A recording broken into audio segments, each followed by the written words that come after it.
नमस्कार।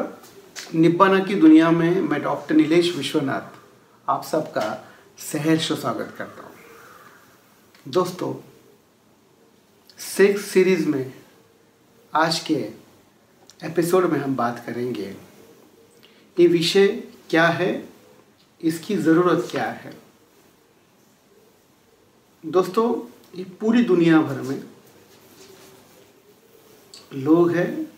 लोग खाते हैं, पीते हैं, सब कुछ काम करते हैं, हम सेक्स भी करते हैं। हम सबके बारे में बात करते हैं, लेकिन हम सेक्स के बारे में बात करने के लिए डरते हैं ओपनली। लेकिन ओपनली डरते हैं इसलिए क्या, पीछे और सब जगह सेक्स ही समाया हुआ है।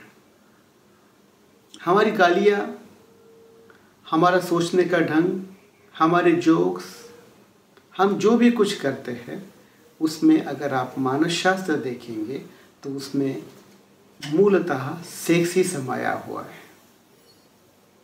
क्यों आदमी सेक्स के पीछे इतना पागल है, क्यों उसके दिमाग पे सेक्स ही छाया हुआ है।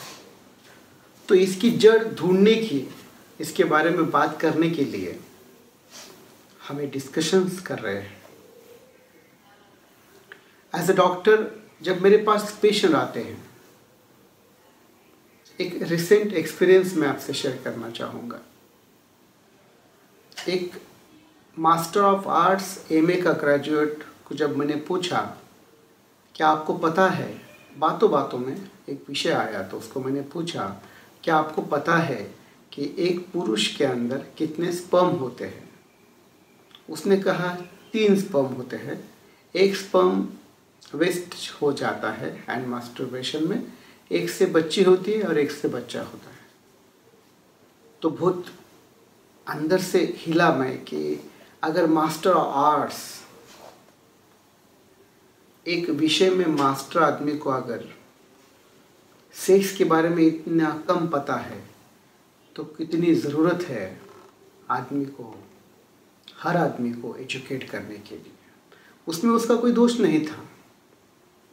दोष उसका इस एंगल से नहीं था कि उसने कभी किसी को पूछा नहीं या किसने उसको बताया नहीं। बताता भी कैसा, पूछता भी कैसा, क्योंकि समाज में इस बारे में बात की नहीं जाती।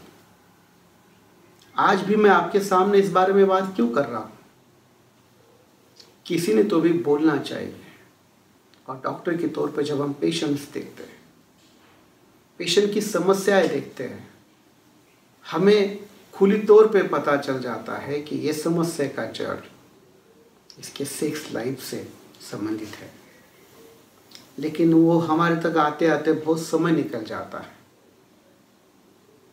उसे भी पता नहीं होता है।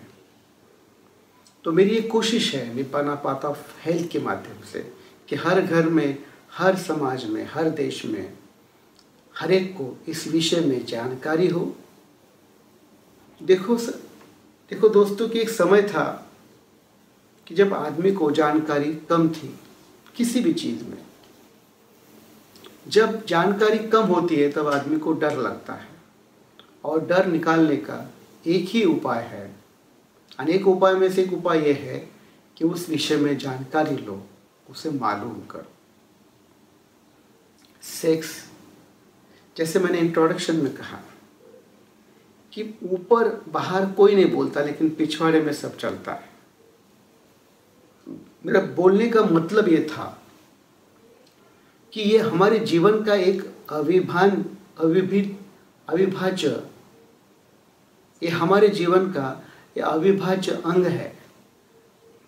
माने इसे हम टाल नहीं सकते। जैसा कोई आदमी पानी पीता है, कोई आदमी टॉयलेट जाता है, कोई आदमी सोता है, तो हम उससे बहुत नॉर्मल तरीके से बात करते हैं। लेकिन मैं सेक्स करने जा रहा हूँ या सेक्स के बारे में बात करने रही तो हम डरते हैं, कहते हैं समाज में बोला नहीं जाता इस बारे में। दोस्तों, अगर आपको बुखार आता है, आपको खांसी आती है, तो आप खुले तौर से कहते हैं कि मुझे खांसी हो रही है, मुझे बुखार आ रहा है। लेकिन अगर आपको सेक्स की कुछ बीमारी हो रही है, मान लो आप सेक्स करने में आपको कुछ दिक्कतें आ रही है, लेकिन आप उतना इजीली नहीं बताते। फिर हम गलत तरीके से गलत लोगों के साथ ट्रीटमेंट ढूंढना शुरू करते हैं। और बहुत जगह हमने पाया है कि जो क्वैक्स बोगस लोग हैं वो इसी फील्ड में काम कर रहे हैं। अगर आप ठगे भी गए तो आप बताएंगे किसको, क्योंकि ठगने वाला बोगस था। आपकी बीमारी आप समाज में बता नहीं सकते। यहाँ तक कि बीवी को पता नहीं होता है हस्बैंड को क्या चल रहा है, हस्बैंड को पता नहीं होता बीवी को क्या शिकायत हो रही है। इसी में क्वैक्स गलत जानकारी शायद आपको और दुखी कर सकती है और बीमार कर सकती है। जैसे मैं कह रहा था कि बुखार और खांसी हम सहज बताते हैं, वैसा ही अपने समाज में सेक्स सहज होना चाहिए। और मेरा ये मिशन है, निभाना है। मिशन के अंतर्गत मैं चाहता हूँ आप सबके माध्यम से कि सेक्स और ये विषय सहज होना चाहिए। दोस्तों, जिस बातों से, जिस क्रिया से अपना जन्म होता है वो बुरी कैसे हो सकती है। कुछ धारणाएं बचपन से लेके आज तक चलते आई है। मुझे याद है मेरे ही घर में मेरे बारे में एक विषय मैं आपसे शेयर करना चाहूँगा, जो आपने भी अलग अलग तरीके से इसको महसूस किया होगा। बचपन में जब मेंसेस आती थी माँ को तो मैं पूछता था क्या हुआ। वो लोगों से दूर बैठती थी। वो कहती थी मुझे आज कौवे ने छू लिया। मैं सोचता था शायद छुआ होगा। एक बार, दो बार, तीन बार करने के बाद, जो कि उसको मेंसेस आई होती थी, लेकिन मेंसेस शब्द भी हम नहीं कहते थे। हम कहते थे कौवे ने छुआ है। मैं सोचता रहा काफी साल कि मेरी माँ को ही क्यों छूता है ये कौवा। बच्चा माँ से पूछता है कॉमनली, माँ मैं कहाँ से आया। माँ बताती है तू भगवान के पास से आया।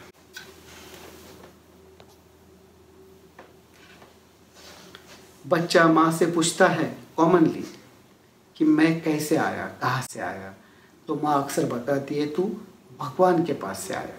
कभी कभी माँ बताती है तू हॉस्पिटल से आया। क्यों नहीं हम बताते बच्चों को जो सही है? क्यों गलत धारणाएं, गलत विचार उसके अंदर डाल देते हैं? मेरे पास एक सुकुमार नाम का लड़का ट्रीटमेंट के लिए आता था। वो आता था डिप्रेशन के लिए। जब मैंने उसकी पूरी हिस्ट्री ली तो मुझे मालूम पड़ा बचपन में उसका एक ऑपरेशन हुआ था सेक्स ऑर्गन के बारे में, जिसको सर्कमसिजन कहते हैं, जिसमें पेनिस के ऊपर अगर कुछ स्किन आई होगी वो स्किन को आगे करके काट लिया जाता है, वो फिर बाद में वो स्किन पीछे हो जाती है, उसको सर्कमसिजन कहते हैं। वो जब माँ को पूछता था, उसका छोटा सा ऑपरेशन वहाँ पे हुआ था, वहाँ पे कुछ स्कार था, वो पूछता था माँ ये क्या है, तो माँ कहती थी ये भगवान का है। देखो भगवान के पास से आया, भगवान ने किया। कन्फ्यूज कर देते हैं हमें। बहुत इजी होता है कि मुझे मेंसेस आए ये कहना, बहुत इजी होता है कि तेरा एक छोटा सा ऑपरेशन हुआ है,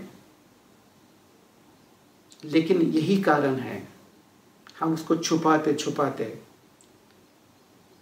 माँ अपने बच्चों से छुपाती है, बच्चे अपने बच्चों से छुपाते, ये परंपरा चलते आ रही दोस्तों, जो कि उसमें कोई बड़ी बात नहीं है। शरीर का एक अवयव है, शरीर का एक अंग है। जैसा हमें नाक है, कान है, वैसा हमें शरीर का एक अंग है। हम उसके बारे में इतना कॉन्शियस क्यों है? इतना डर क्यों हमने बिठा लिया है भैया? और ये डर के ही कारण उसके संबंध में जब भी और बातें होती है हम डर जाते हैं। वो बातें क्या होती है, उससे कैसा छुटकारा पाया जाए, इसकी जड़ तक हमें जाना है। आप देखते रहे, मैं जो बातें कर रहा हूँ इस पे आपकी जो भी कमेंट्स है, आप नीचे कमेंट्स बॉक्स पे वो कमेंट्स लिखते रहिए। आप डिस्क्रिप्शन में जाइए, मेरा मोबाइल नंबर, मेरा ईमेल एड्रेस वहाँ पर है। आप चाहे तो मुझे वहाँ पे कम्युनिकेट कर सकते हो, लेकिन आप खुल के बात करिए। आप खुलेंगे तो आपकी फैमिली, आप स्वयं खुल जाएंगे और शायद ये बड़ी बीमारी जो दिखती नहीं है उससे आप बाहर निकल पाओगे। धन्यवाद।